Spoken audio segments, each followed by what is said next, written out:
Nagkulay berde ang SM Mall of Asia Arena kagabi matapos na magsanib buwersa ang dalawang pinakamalalakas na Philippine pop groups na SB19 at G22 at ang South Korean superstar na si Sandara Park para sa Acer Day 2024 na punong abala ng computer tech giant na Acer.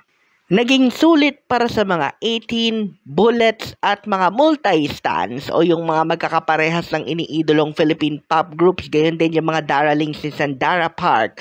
Ang isang gabing entertainment na yan dahil ng mga hits at collaborations na nangyari.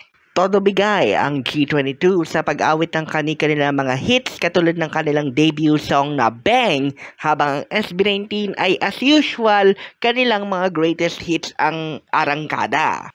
Pero isang surprise ang naging highlight ng gabing yon matapos na umawit si Sandara at ang G22 ng kanilang version ng 2004 novelty hit na In or Out, na orihinal na ginawa ni Sandara pagkatapos niya nga magtapos bilang runner-up sa Star Circle Quest ng ABS-CBN.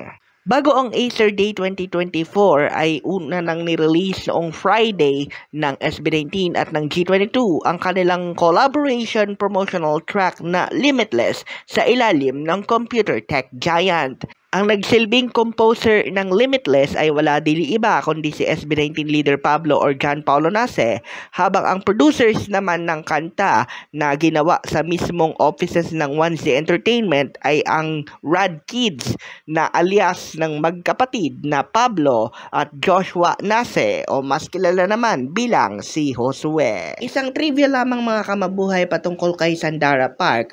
1994 nang lumipat ang kanyang pamilya patungo ng Pilipinas mula Busan, South Korea, dahilan upang mamalagi si Park ng higit isang dekada. 2004 naman nang siya ay magtapos bilang runner-up sa Star Circle Quest ng ABS-CBN. At napamahal din siya sa mga Pilipino dahil ng mga novelty tracks niya tulad ng binanggit natin kanina na In or Out. Umalis siya ng Pilipinas noong 2007 kasama ng pamilya hanggang sa siya ay naging trainee ng YG Entertainment at naging bahagi nga ng 21 noong 2009. Para sa Mabuhay Radio News, sa walang takot, walang pinapaboran, ito ang Senbat sa Patrol No. 2, Stephen Saraspe Perez.